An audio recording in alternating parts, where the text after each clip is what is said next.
संज्ञा है, और राम शब्द भी क्या है, संज्ञा है। इसके बाद क्रिया क्या है इसमें, और ये क्या है आपका कर्म हो गया। ठीक है, इनको हम संज्ञा ना कह के क्या कह सकते हैं, कर्ता भी कह सकते हैं। तो कर्ता हो गया, हमारी क्रिया भी है, कर्म भी है। इसके बाद ये जो लगी हुई है ये आपकी क्या है, सहायक क्रिया है। अब वाक्य में हमने सारे शब्दों को पहचान लिया, कौन क्या है, बचा क्या, सिर्फ ये बचा है। अब हमें ये जानना है कि आखिर ये क्या है, ये तो कल संज्ञा है, कर्ता है, वो क्रिया है, ये कर्म है, वो सहायक क्रिया है। तो ये जो और अन्य शब्द बीच में लग करके आते हैं कहीं कहीं पर, तो वो सारे शब्द क्या कहलाते हैं, उनको जानना है। तो ये जैसे लिखा है के लिए, ये क्या है, एक कारक चिन्ह। और किस चिन्ह का प्रयोग, इन्हीं कारक चिन्हों को हमें पढ़ना है कि वाक्य में अगर ऐसा कारक चिन्ह लगा है तो ये कहाँ पर लगेगा। कोई वाक्य किसी चीज के लिए हर प्रकार में अलग अलग कारक चिन्ह आते हैं, ठीक है, तो उन्हीं को पढ़ना है कि आखिर किस में कौन सा कारक चिन्ह लगेगा। लिखिए, ये पॉइंट डाल के लिखिए, वाक्य में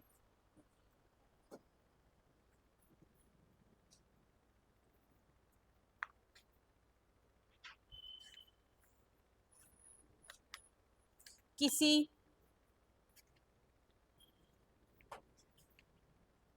संज्ञा या सर्वनाम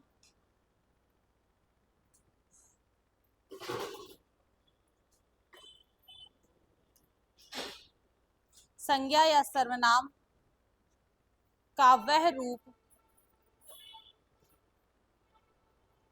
संज्ञा या सर्वनाम का वह रूप जिसके द्वारा, वह रूप जिसके द्वारा वाक्य का संबंध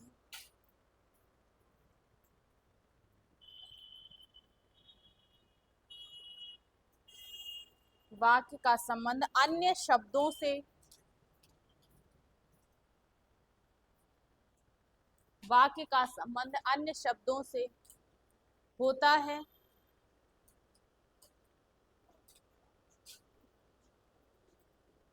वाक्य का संबंध अन्य शब्दों से होता है, कारक कहलाते हैं।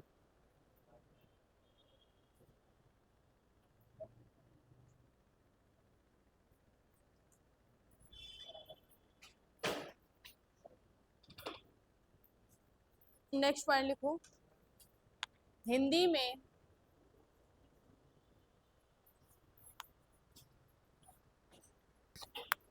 हिंदी में 8 कारक होते हैं। हिंदी में 8 कारक होते हैं, किंतु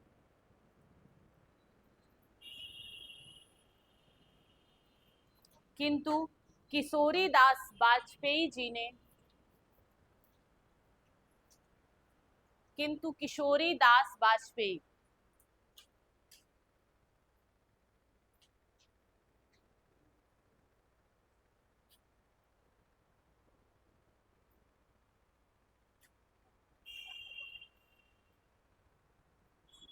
वाजपेयी जी ने हिंदी में 6 कारक बताए हैं, 6 कारक बताए।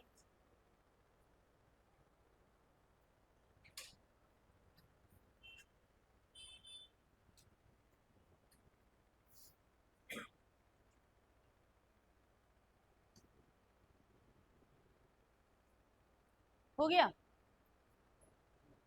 क्या लिखा है हमने पॉइंट, कि ऐसे वाक्य में ऐसे शब्द जो क्या हो, संज्ञा या सर्वनाम का वह रूप जो क्या हो आपके किसी भी वाक्य में अन्य शब्दों के साथ क्या जोड़े, संबंध। जैसे हमने वाक्य भी क्या लिखा था, सीता राम के लिए खाना बनाती है, तो इसमें खाना बनाने शब्द को और राम और सीता ये जोड़ने का काम कौन सा शब्द कर रहा था आपका, के लिए। तो ऐसे शब्द जो क्या करें, वाक्य में दो शब्दों को जोड़ने, सॉरी ऐसा वाक्य जो आपके दो शब्दों के बीच जोड़ने का काम करते हैं, वो क्या कहलाते हैं, हमारे कारक चिन्ह कहलाते हैं। और वो कारक चिन्ह अलग अलग जगह पर अलग अलग लगते हैं। इस आधार पर हिंदी भाषा में आपके कितने कारक हैं? आपके 8 कारक हैं। उन्हीं कारकों को हमें पढ़ना है कि आखिर कर्ता कारक क्या है, कर्म कारक क्या है, उसका चिन्ह क्या होता है और ये कहाँ पर लगता है। ठीक है, तो अब नेक्स्ट पॉइंट डाल लीजिए, कारक के भेद।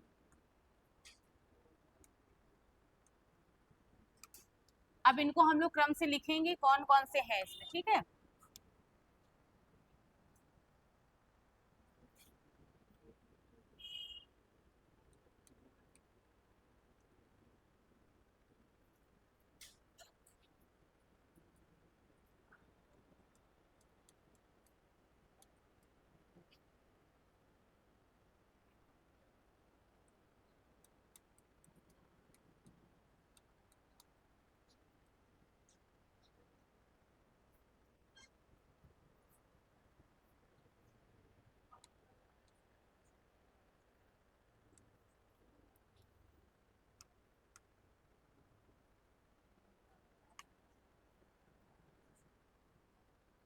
किसको याद है कारक चिन्ह पूरे?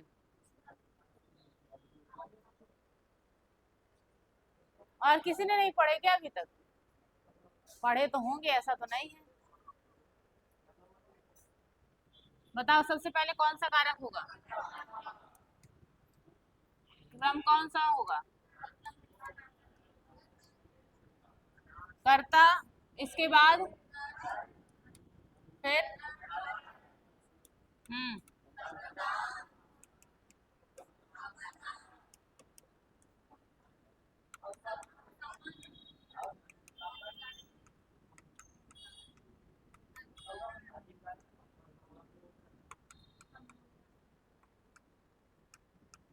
ये याद रखने बहुत जरूरी है।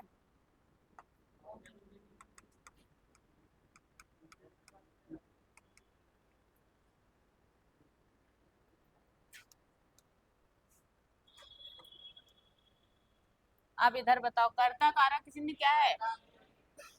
आगे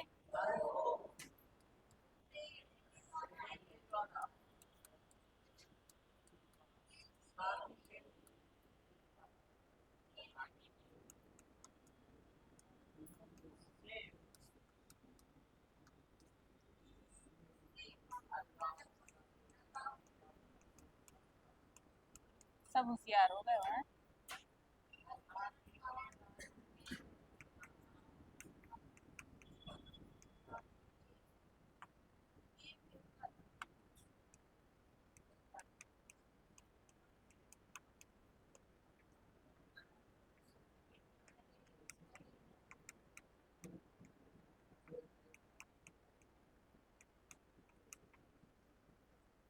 हो गए?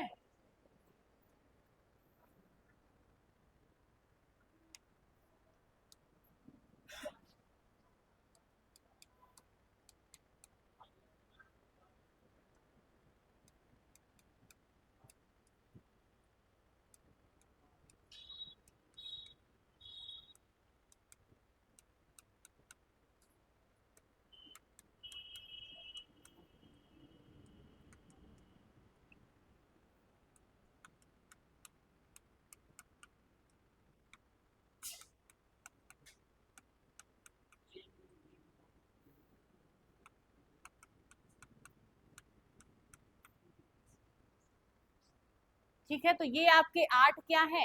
कारक चिन्ह है, जिसमें से प्रथमा विभक्ति, देखो ये समझ लो उसके बाद लिखना, तुरंत चालू कर देते हैं छापना।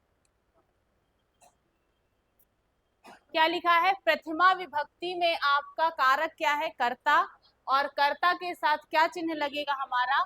ने लगेगा। दूसरा क्या है? द्वितीय विभक्ति क्या है आपकी? कर्म, कर्म के साथ क्या लगेगा? को। करण के साथ से या के द्वारा लिखा हुआ मिल जाए अगर कहीं पर, तो क्या होगा? वो करण कारक होगा। उसके बाद संप्रदान में क्या लिखा है? का, की, के लिए। अगर जैसे अभी हमने पढ़ा था ना, जो पहला वाक्य लिखा था, राम के लिए खाना बना रहे, तो अब इधर हो जाएगा कि जो के लिए शब्द है कौन सा कारक है। तो कैसे बताएंगे के लिए शब्द किसमें आ रहा है? संप्रदान चतुर्थी विभक्ति। ठीक है, तो ये के लिए आपका क्या है? संप्रदान कारक का चिन्ह है। इसके बाद से अगर लगा है और किसी चीज में अलग होने के अर्थ में, तो वो क्या हो जाएगा आपका अपादान कारक। उसके बाद है का, की, के, अगर ये लिखा है तो ये किसका हो जाएगा, संबंध कारक का। में पेपर लिखा है तो किसका हो जाएगा, अधिकरण का। हे लिखा है, अरे लिखा है, हो लिखा है, उसमें क्या हो जाएगा आपका संबोधन कारक। ठीक है, तो हमें इससे पहचानना है, हमें दोनों चीजें याद रखनी है। ये आपको दिया हुआ मिलेगा वाक्य में कहीं ना कहीं जुड़ा, इसके जरिए हमें ये पहचानना होगा कि ये किस कारक के अंतर्गत आता है। ठीक है, लिख लो इनको कि आपको ये याद रखना है कि ने सब ने आएगा तो किसके साथ, कर्ता के साथ, को है कर्म के साथ, से के द्वारा करण, क्या की के लिए ये आपका संप्रदान है, से और अलग होने के अर्थ में तो अपादान, का की के अगर किसी चीज में संबंध बताया जा रहा तो संबंध होगा, में पेपर लिखा है तो अधिकरण होगा, और हे अरे वो लिखा है तो संबोधन होगा। ठीक है, तो ये कल ये हम मुझे पूरे याद करके सुनाओगे कल। ठीक, इसके आगे लिखो अब।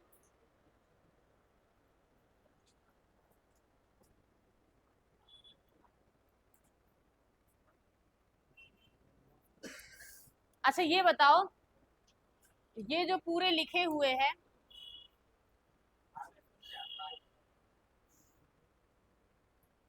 यहां तक के जितने कारक चिन्ह लिखे हैं ये सारे वाक्य के बीच में प्रयोग किए जाते हैं। बाकी आपका जो ये वाला लिखा है सबसे लास्ट वाला, तो ये कहां पर होता है, सबसे आगे। ये तो पहचान लोगे ना, ये इसको लिखवाने की जरूरत तो नहीं है। आपसे अगर कहीं क्वेश्चन पूछ ले कि संबोधन कारक चिन्ह का प्रयोग संज्ञा या सर्वनाम के पहले लगता है या बीच में लगता है या बाद में लगता है, तो क्या बताओगे, पहले, क्योंकि जितने भी विस्मयादि बोधक आपने पढ़े होंगे ना, तो उसमें क्या लगते हैं, आगे ही लगते हैं। तो ये वाले जितने चिन्ह है ये हमेशा वाक्य में आगे रहते हैं, और ये वाले जो है वो संज्ञा सर्वनाम के बाद रहते हैं। ठीक, संज्ञा सर्वनाम का मतलब कि कर्ता लिखा होता है, उसके बाद लगे होंगे कहीं पर भी। ठीक है, तो ये आपके साथ यूज होंगे कहीं पर बीच में भी, लेकिन ये आपके सबसे पहले यूज होते हैं। ठीक, अब आगे डाल लो। नंबर 1 हेडिंग अब डाल लीजिए, कर्ता कारक। अब हमें एक एक कारक को पढ़ना है कि आखिर कहां पर क्या दिया होगा तो उसको कर्ता कारक कहेंगे। कर्ता कारक,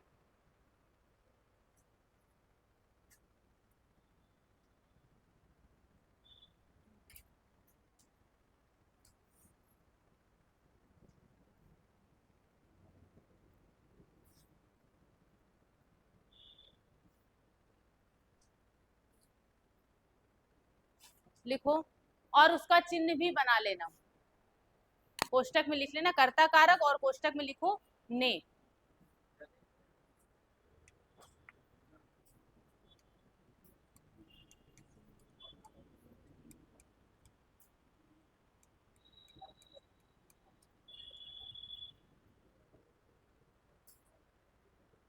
कर्ता मतलब क्या होता है,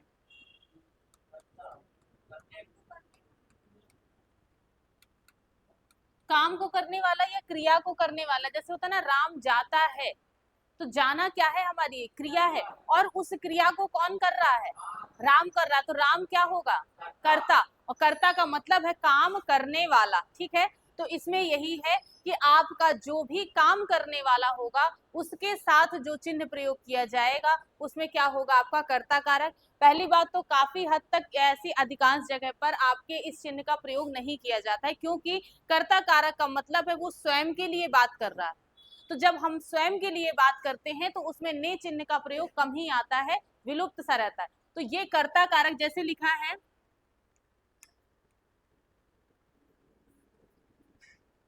चलो अच्छा लिखो, पहले इसको फिर बता रहा हूँ। लिखो कर्ता कारक, लिखो शब्द के जिस रूप से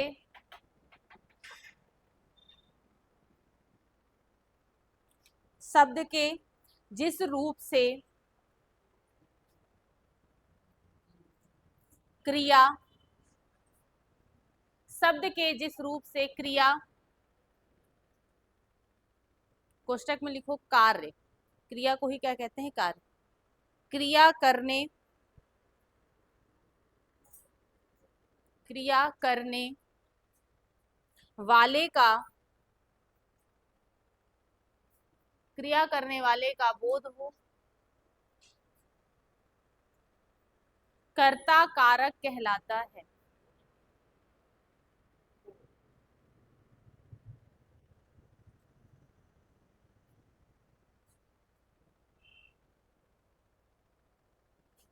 नेक्स्ट वन लिखो, इसका विभक्ति चिन्ह ने है। इसका विभक्ति चिन्ह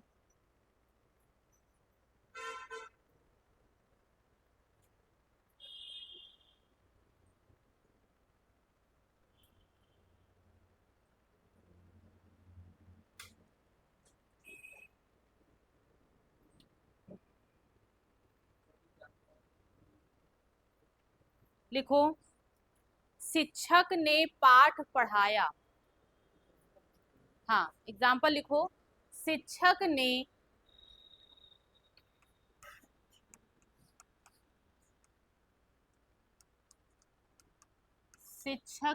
पाठ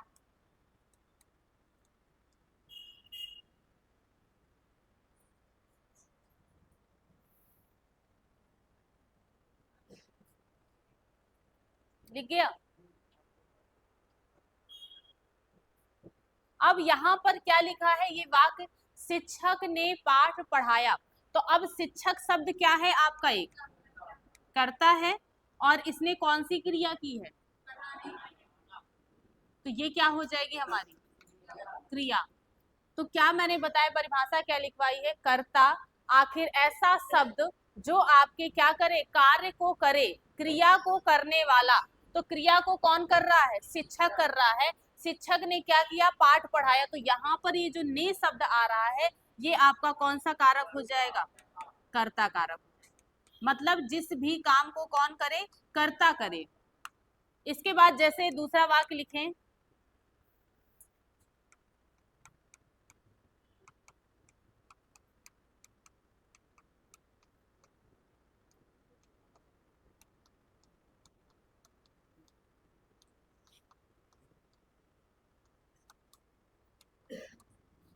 वाक्य ये लिखा है आपका, मोहन ने पीएचडी पूरी कर ली। अब इस वाक्य में बताओ, कर्ता क्या है, क्रिया क्या है, कर्म क्या है और क्या है। मोहन हमारा क्या हो जाएगा, कर्ता। मोहन ने क्या क्रिया की है, क्या कार्य किया है, पीएचडी पूरी कर ली है। मतलब पढ़ाई उसमें किसने किया, काम मोहन ने ही किया है। और इसमें जो यहाँ पर ये शब्द जो आ रहा है, तो ये हमारा क्या हो जाएगा, कर्ता कारक का चिन्ह हो जाएगा। ठीक है, समझ में आया। जहां पर भी वाक्य में ऐसा लगा मिल जाए और वाक्य ये दर्शाए कि आपके कर्ता ने ही क्रिया की है, क्योंकि अभी हम आगे पढ़ेंगे उसमें कर्म के द्वारा भी होगी। ठीक है, तो इसलिए इसमें क्या है, जिसमें कर्ता के द्वारा काम किया जाए, तो वो करने वाला कौन कहलाता है, कर्ता। और उसके साथ जो चिन्ह लगा होगा वो क्या कहलाएगा, कर्ता कारक का चिन्ह कहलाएगा। ठीक है,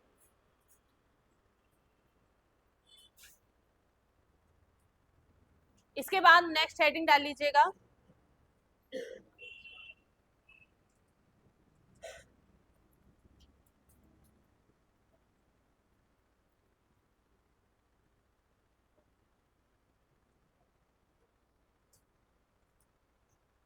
कर्म कारक।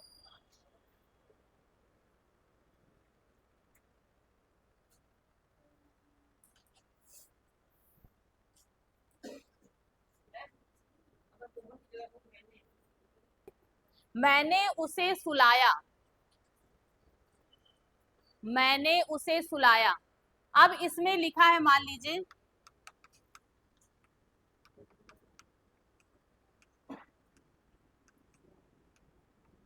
तो यहां पर भी क्या दिया हुआ है, कर्ता कारक है। मैं कर रहा हूं ना वो काम, मैंने क्या किया, कौन सी क्रिया की, सुलाने की क्रिया। तो जो क्रिया कौन करेगा, कर्ता करेगा, और क्रिया को करने वाला जहां पर हो जाएगा वो आपका क्या कहलाएगा, कर्ता कारक कहलाएगा। ठीक,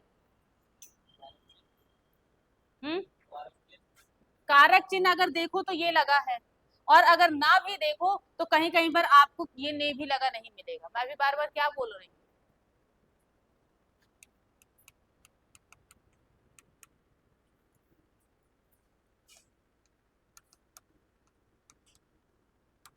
अब बताओ इसमें कौन सा कारक चिन्ह लगा, कोई कारक चिन्ह नहीं लगा ना। लेकिन ये भी कौन सा है आपका कारक, कर्ता कारक। अभी क्या मैंने बताया कि वो काम स्वयं कर्ता करेगा। मैं क्या है यहाँ पर, कर्ता है, संज्ञा या सर्वनाम शब्द है, तो ये क्या है आपका सर्वनाम है। और जो क्या कर रहा हो, क्रिया को कर रहा हो, तो क्रिया क्या है आपकी पढ़ना, पढ़ने की क्रिया कौन कर रहा है, मैं, तो मैं क्या है आपका कर्ता, इसलिए यहाँ पर कर्ता कारक होगा। ठीक है, लिखो आगे कर्म कारक लिखा, उसका चिन्ह लिख लीजिएगा कोष्टक में को। इसमें लिखो वाक्य में, वाक्य में, वाक्य में क्रिया के, वाक्य में क्रिया के कार्य का फल,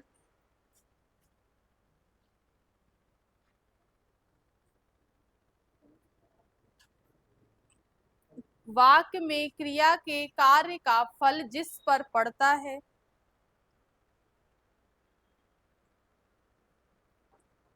वाक्य में क्रिया के कार्य का फल जिस पर पड़ता है उसे कर्म कारक कहते हैं।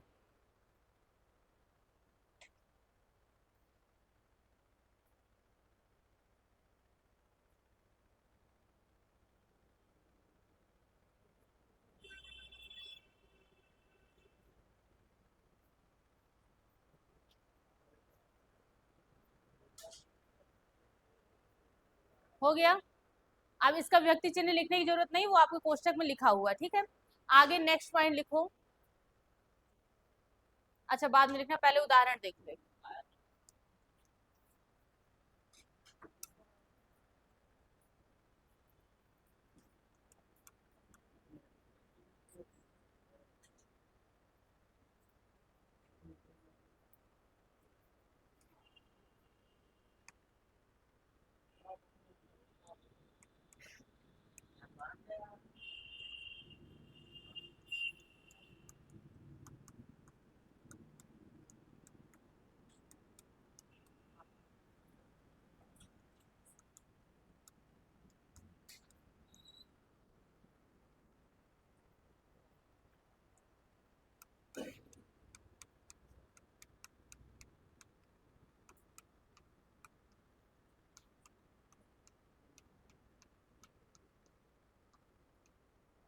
ये लिखे हैं आपके दो वाक्य।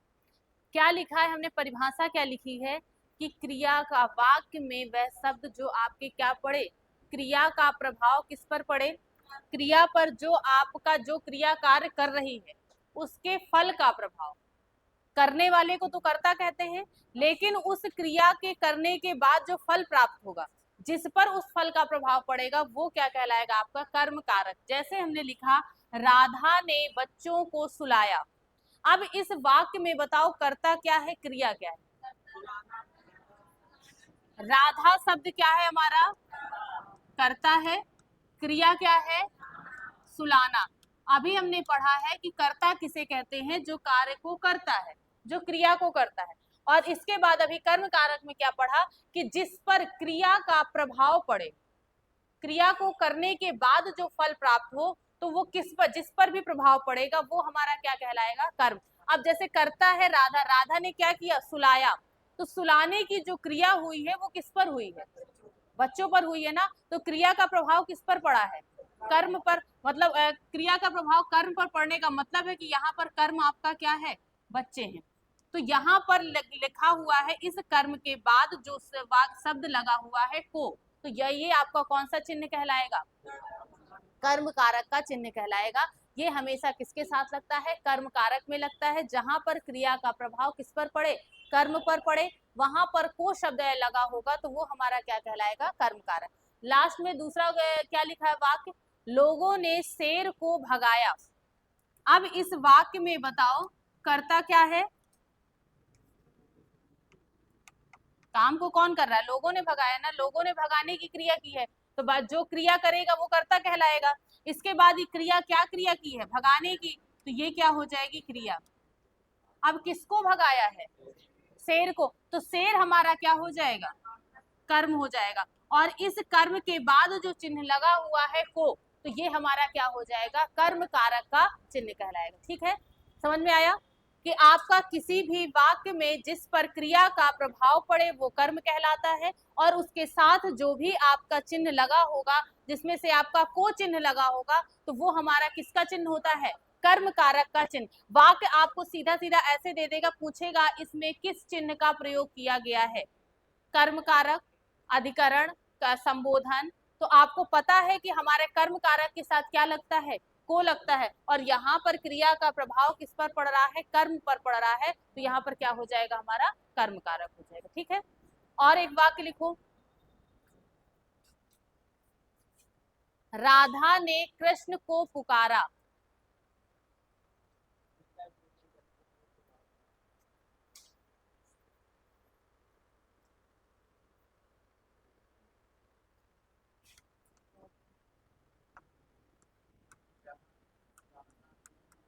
हाँ, मुंह बंद। राधा ने कृष्ण को पुकारा, ये वाक्य लिखा है। अब इसमें बताइए कि इसमें हम क्या क्या लिखा हुआ है, कर्ता क्या है, क्रिया क्या है, कर्म क्या है। राधा ने कृष्ण को पुकारा, ये वाक्य लिखा है। अब आपसे पूछा जाएगा कि इसमें क्या कौन सा कारक चिन्ह लगा है, तो राधा क्या है आपका, कर्ता है। इसके बाद राधा ने कौन सी क्रिया की है, पुकारने की, तो पुकारना शब्द क्या हो जाएगी, हमारी क्रिया।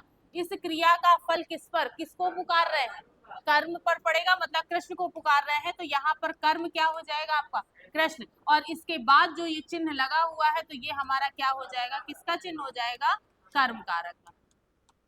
ठीक है, समझ में आया। पहले तो हमें यही याद रखना है कि को का मतलब है कि जहां पर किसी को बुलाने के अर्थ में, पुकारने के अर्थ में, सुलाने के अर्थ में, ऐसे में शब्द लिखवाऊंगी, तो उस आधार पर अगर को शब्द का प्रयोग किया जा रहा है तो वो कर्म कारक कहलाएगा। ठीक है, लिखो नेक्स्ट पॉइंट, ये लिख लिए एग्जाम्पल, ये तीनों लिख लो और ऐसे ही डाल दिया करो ताकि ये समझ में आ जाएगा कि कर्ता क्या है, क्रिया क्या है।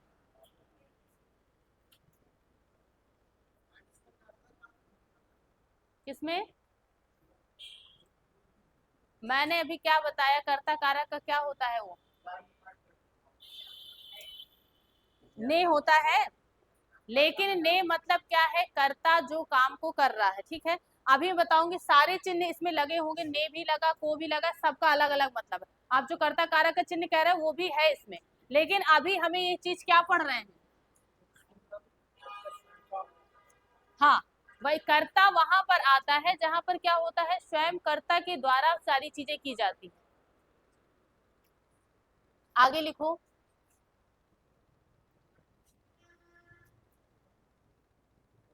पॉइंट डाल के लिखो, सुलाना, सुलाना, सुलाना, कॉमा बुलाना, बुलाना, कॉमा जमाना, जमाना, दही जमाना होता है ना, जमाना, कॉमा भगाना,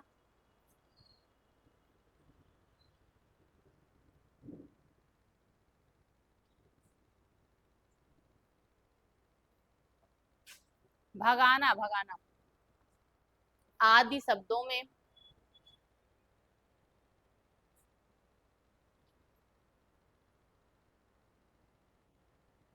यदि कर्म संज्ञा हो तो,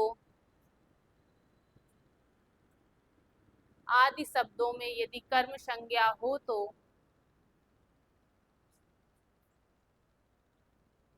को विभक्ति का प्रयोग, को विभक्ति का प्रयोग होता है।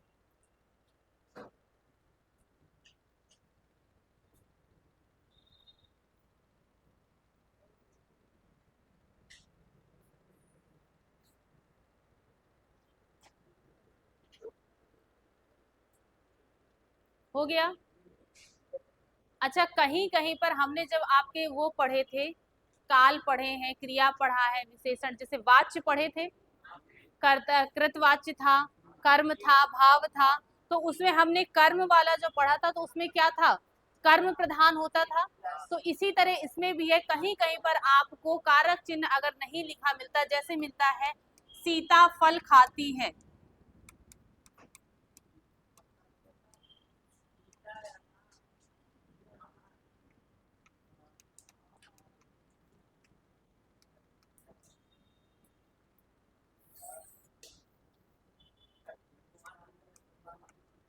हाँ, क्या लिखा हुआ है? सीता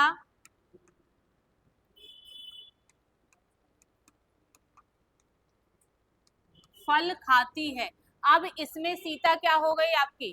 कर्ता हो गया। खाने की क्या हो गई? क्रिया हो गई। क्या खा रही है? सकर्मक क्रिया क्या होती है? जिसमें कर्म दिया होता है। तो उसी तरह ये है कि इसमें क्या है? कर्म दिया हो। जिस भी लिखो वाक्य में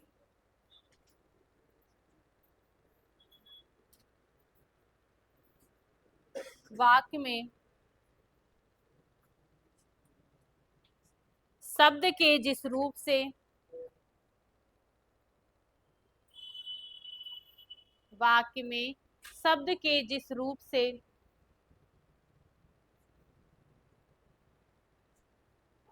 क्रिया के करने के